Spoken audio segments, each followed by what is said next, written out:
Hi, welcome back. In this presentation, we're going to see another Roman classical author, that's Virgil. Virgil, whose full name is Publius Virgilius Maro, belongs to 70 to the 19th BC. He was born in a village near Mantua in Rome, and he was educated in Milan. So, at that time, if a person had to be educated in Milan, it suggests that his family was quite affluent. It was fairly wealthy, and he lived for a while in Naples as a follower of the then Greek philosopher Epicurus. Epicurus counseled retreat from the world into a community of like minded friends who share the same interest. A lot of historical details have come that there was a long tradition that Virgil's father's land was confiscated by Octavian and Mark Antony as a part of a general proscription of land to pay off their legions in the 40 BC. But this biographical detail, along with later, the land was restored by Octavian.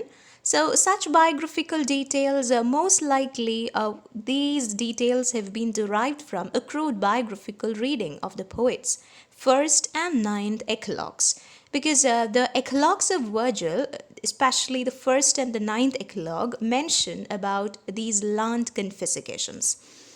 So, sometime after the eclogues, Virgil entered the circle of Maecenas, that is Octavian's friend who doled out largesse to poets. And gradually, we find that Virgil became one of the most celebrated figures in Rome, a sort of a celebrity, a very rich Roman poet. And we find that in the works by the other poets, we find frequent mentionings of the name of Virgil. For instance, Horace has praised Virgil as praised his tenderness and charm. And Virgil, in the later course of his life, on his way to Greece, he got a fever and he passed away in and then so by the time he passed away, his masterwork or his masterpiece, which was the Aeneid was nearly complete by that time, because there is no much evidence to support the story that he wanted his friends to burn the manuscript. So there is a sort of a story that says he wanted his friends to burn the manuscript, but there isn't much evidence for that. And after that, he was buried in Naples, in Italy itself. So now we're going to take a glance through into his major work, that is the Aeneid. It is a Latin epic poem which was written by Virgil between 29 to 19 BC. And it tells the legendary story of Aeneas, who's a Trojan who traveled to Italy. And he became the ancestor of all the Romans. So altogether, it has got 9,896 lines. Totally, there are 12 books. The first six of the poem's 12 books tells the story of Aeneas' wanderings from Troy to Italy, and the second half that tells about Trojans' untimely victorious war upon the Latins, under whose name Aeneas and his Trojan followers are destined to be subsumed. So the hero Aeneas, he was already known to the Greco-Roman legend and mythology. He was already a character in the Iliad, which was composed previously in the 8th century BC. So Virgil, what he did was that he took all these disconnected tales of Aeneas' wanderings, his vague association with the foundation of Rome and a personage of no fixed characteristics, other than a scrupulous piety, and fashioned this into a national epic that at once tied Rome to the legends of Troy, explained the Punic Wars, it glorified traditional Roman values, and legitimized the Julio Claudian dynasty as descendants of the founders, heroes, and gods of Rome and Troy. So, Looking into the structure of Aeneid, as I told you before, it has got 12 books which can be divided into two halves. And that division, you can do it on the basis of the disparate subject matter of the books. That is, books 1 to 6 deals with Aeneas' journey to Latium in Italy. The remaining, that's from 7 to 12, that deals with the war that took place in Latium. So these two halves are commonly regarded as reflecting Virgil's ambition to rival Homer. So he had that overarching ambition. He wanted to rival Homer by treating both the Odyssey's wandering theme and the Iliad's warfare themes. So this is, however, we can say that a rough correspondence, because the limitations must be borne in mind, of course. And looking into the style in which Virgil begins his poems, he begins his poem with that statement of the theme. He says, I sing of arms and of a man.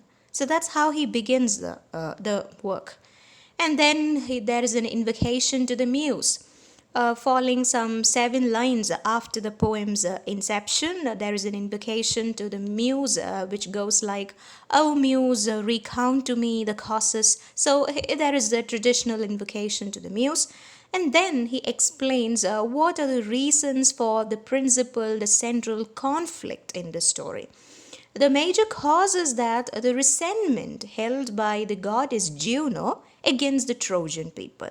So this is consistent with her role throughout the Homeric epics, we find that. So Virgil's Aeneid, however, for centuries, it has been the most influential work of classical literature in the West. Because Homer's epics were lost to Europe for centuries, it had not yet been very popular there. So it took some time. So by then, the most influential work in the West was Virgil's Aeneid. So the Aeneid, it tells the story of a pious Aeneas. He's a Trojan who flees the fall of Troy, and he becomes the founder of the city of Rome, experiencing along the way Odyssean adventures and then having to fight Eleatic battles with the Latins once he reaches Italy. But the Aeneid, it's much more than just a Romanization of Homer, because it combines the Aenean tradition of epic history with a complex literary conversation with Homer, Apollonius of Rhodes, and Greek tragedians like Euripides. So Virgil actually he created on the divine, natural, psychological, artistic, ethical, and political levels. So no mere propagandist for the Emperor Augustus and no mere imitator of Homer. So he was not just simply a tool of propaganda for the Emperor Augustus, and he was not simply blindly imitating Homer. Because often there are criticisms against Virgil. He is being often misunderstood as being a blind imitator of Homer, but that's not the thing. So Virgil recognizes the necessity of order, including political. Yet at the same time, he acknowledges the terrible price that we have to pay sometimes to achieve and maintain that order. And the way that he visualizes the cosmos, he sees a cosmos that is riven from top to bottom by the intimate interplay of order and chaos, a vast conflict in which struggling mortals have a role to play and a burden to bear, often at great personal cost. So, this sort of a combination of both waves of optimism and pessimism, hope and despair, idealism and grim realism. So, that is what gives Aeneid its distinct character or its distinct flavor. So that's a mix of opposites of both optimism and pessimism, hope and despair.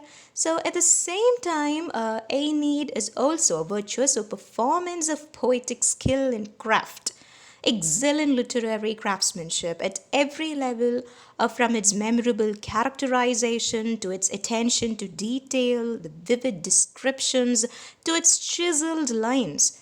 That for 1,000 years, all these were the common cultural possessions of every Western educated person.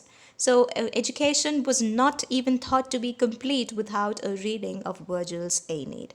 So we understand that that was the most important possession that Virgil had come upon to bear on the Western classical world. So so far, we've been discussing about Virgil, his contributions to the world classics in general, and his masterpiece Aeneid. So, Virgil is a Roman classical author, and we've seen his contributions. Okay, so that is all about Virgil. So, how rightly he said that all our sweetest hours fly fastest. So, that is the amount of superior wisdom that Virgil has expressed through his classics. And as we know, classics are of a universal, timeless quality. They stay strong, irrespective of the time, irrespective of the place. So, also owing to the immense philosophical or visionary detail and the emphasis that Virgil lays upon in his work. So that's about Virgil, and that's it.